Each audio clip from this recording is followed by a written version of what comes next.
తమిళనాడులో ఒకే ఒక్క స్థానం గెలిచిన బీజేపీ గవర్నర్ ద్వారా గేమ్ ఆడుతుంది. గవర్నర్ పాత్ర ఏంటి? సింగిల్ లార్జెస్ట్ వచ్చిన పార్టీని పిలిచి ప్రభుత్వ ఏర్పాటుకి అవకాశం ఇచ్చి అసెంబ్లీ సాక్షిగా బలాన్ని నిరూపించుకోమని చెప్పాలి. అసెంబ్లీ సాక్షిగా బలాన్ని నిరూపించుకుంటే ఓకే, నిరూపించుకోకపోతే ఆటోమేటిక్గా విజయ్ ప్రభుత్వం పడిపోతుంది. అప్పుడు కొత్తగా ఇంకెవరైనా ప్రభుత్వాన్ని ఏర్పాటు చేసే పార్టీలు కానీ కూటమిలు కానీ ఉన్నాయా అనేది క్రాస్ చెక్ చేసి వాళ్ళకి ప్రభుత్వం ఏర్పాటు చేసుకునే అవకాశం ఇవ్వాలి. లేదు, అసలు ఎవరు ప్రభుత్వాన్ని ఏర్పాటు చేసే అవకాశం లేదు, అక్కడ 118 స్థానాలకు ఏ పార్టీ కానీ ఏ కూటమిలు కానీ చేరుకోలేకపోతున్నాయి అనుకోండి, అప్పుడు మళ్ళా గవర్నర్ పరిపాలన పెట్టి ఎన్నికలకు వెళ్ళటం ఏంటనేది ఆలోచించాలి.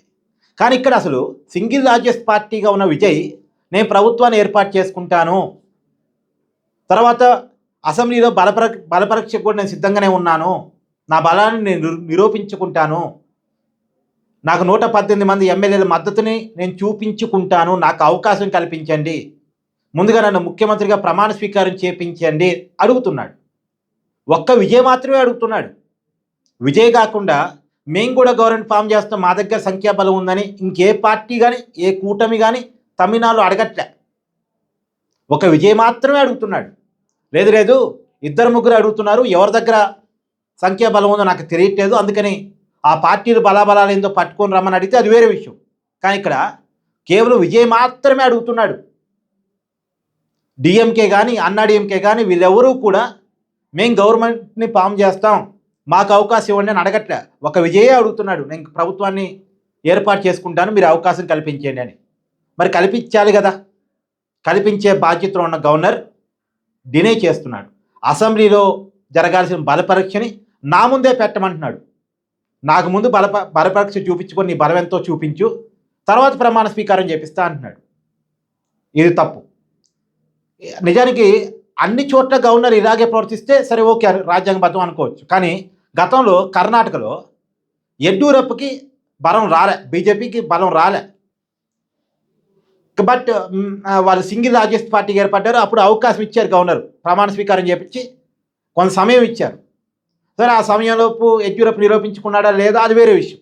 ఇప్పుడు ఇక్కడ కూడా విజయ్ నిరూపించుకోగలడా లేదా చూద్దాం, కానీ అవకాశం అయితే ఇవ్వాలిగా. కానీ ఎందుకు ఇవ్వట్లేదు?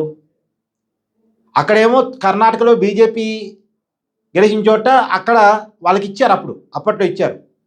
ఇలా చాలామందికి చాలా చోట్ల ఇచ్చారు. సింగిల్ లార్జెస్ట్ పార్టీగా ఏర్పడ్డ వాళ్ళకి పిలిచి గవర్నమెంట్ ఫామ్ చేసుకునే అవకాశం ఇచ్చి బల నిరూపణ చేసుకునే అవకాశం ఈ దేశంలో చాలాసార్లు చాలా రాజకీయ పార్టీలకు వచ్చింది. కానీ ఇక్కడ విజయ్కి ఇవ్వడానికి గవర్నర్ ఇష్టపడట్లా, ఎందుకంటే వెనకాల బీజేపీ ఉంది. దానికి కారణాలు ఏమైనా కావచ్చు. అంటే విజయ్ ప్రభుత్వాన్ని ఫామ్ చేయటం బీజేపీకి ఇష్టం లేదా, లేదు కాంగ్రెస్తో విజయ్ కలిసి ఉన్నాడు కాబట్టి కాంగ్రెస్తో కలిసి ఉన్న విజయ్ని ఇబ్బంది పెట్టాలని చూస్తున్నారా? ఈ రకంగా నైనా సరే విజయ్ని తమ హోల్డింగ్లోకి తెచ్చుకోవాలి, తమ చెప్పు చేతలోకి తెచ్చుకోవాలని ప్రయత్నం చేస్తున్నారా? కారణాలు ఏవైనా కావచ్చు. విజయ్ని లొంగ తీసుకుందాం అనుకుంటున్నారు, లేదు గేమింగ్ ఆడదాం అనుకుంటున్నారు, మొత్తానికి ఒక గేమ్ అయితే ఆడుతున్నారు. ఇప్పుడు తమిళనాడు పాలిటిక్స్లో గవర్నర్ ద్వారా బీజేపీ ఒక గేమ్ ప్లే చేయడం ఇలా కొత్త ఏం కాదు.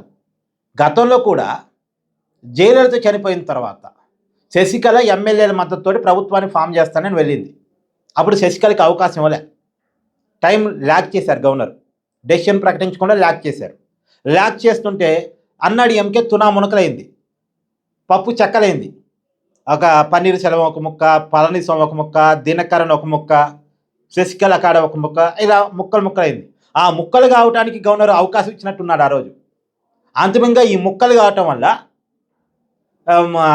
అన్నాడీఎంకే పార్టీ బీజేపీ చేతుల్లోకి వెళ్ళిపోయింది. ఇప్పటికీ అన్నాడీఎంకే పార్టీ బీజేపీ చేతుల్లోనే ఉంది. అంటే ఇలా చేస్తే ఆ పార్టీలు తమ చేతుల్లోకి వస్తాయి, ద్రవిడ రాజకీయాలు తమిళ రాజకీయాలు తమ చేతుల్లోకి వస్తాయి అని బీజేపీ భావిస్తున్నట్టు ఉంది. ఇప్పుడు విజయ్ కూడా తమ చేతుల్లోకి వస్తాడు ఇలా డిలే చేస్తే అని అనుకుంటున్నారేమో. మేబీ అలాంటి ప్లాన్ ఏమైనా ఉందేమో బీజేపీకి. కానీ గవర్నర్తో మాత్రం గేమ్ ఆడుతున్నారు.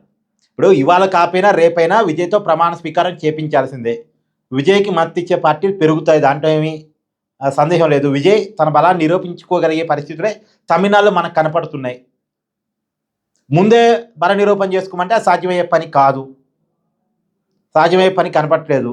ఇప్పుడు కాదండి, ఈ గవర్నర్ గారు ఏం చేద్దాం అనుకుంటున్నారు? సరే, విజయ్ బల నిరూపణ చేసుకోలేదు, సంఖ్యాబలం చూపించలేదు, ఇంకెవరు చూపించే వాళ్ళు ఉన్నారా? లేరు కదా. విజయ్కి అవకాశం ఇచ్చి ఫ్లోర్కి టైం ఇస్తే అయిపోద్ది. ఇగో నువ్వు అసెంబ్లీ సాక్షిగా చూపించుకో అంటే. లేదు అంటే అప్పటికి విజయ్ చూపించుకోలేదు, ఇంకే పార్టీ చూపించుకోలేదు, ఏ కూటమి చూపించుకోలేదు, నెక్స్ట్ ఎన్నికలకి వెళ్తే పోయింది. అది కదా డెమోక్రటిక్ ప్రొసీజరు. బట్ బీజేపీ అయితే తమిళనాడులో గేమ్ ఆడుతుంది అన్నది వెరీ క్లియర్. మేబీ ఈ వీడియో బీజేపీ భక్తులకి కోపం తెప్పించవచ్చు, కానీ సందర్భం వచ్చిన చోట ఎవరిని పోడాలో ఎవరిని తిట్టాలో సందర్భాన్ని బట్టి ఉంటుంది. ఇక్కడ బీజేపీ నేను వ్యతిరేకిస్తున్నానంటే ప్రతి వీడియోలో వ్యతిరేకించాను, అట్లని ప్రతి వీడియోలో సమర్థించాను. Subject to subject. ఇక్కడైతే బీజేపీ చేస్తుంది ఖచ్చితంగా తప్పు, ఖచ్చితంగా తప్పు. ఇప్పుడు గవర్నర్కి బీజేపీకి ఏంటి సంబంధం అని మీరు అడగొచ్చు. సంబంధం ఉందో లేదో అందరికీ తెలుసు. గవర్నర్ వ్యవస్థ ద్వారా రాజకీయం చేసేది ఎవరు, గవర్నర్ ఎవరి చేతుల్లో ఉంటారు, గవర్నర్ని ఎవరు నియమిస్తారు, అసలు ఈ గవర్నర్ అంతా ఎవరు అందరికీ తెలుసు. పార్టీలో పదవులు కోల్పోయిన వాళ్ళు కేంద్రంలో పట్టుకొని గవర్నర్గా వస్తున్నారు. పొలిటికల్ రిటైర్మెంట్ స్టేజ్ అన్నట్టు గవర్నర్గా.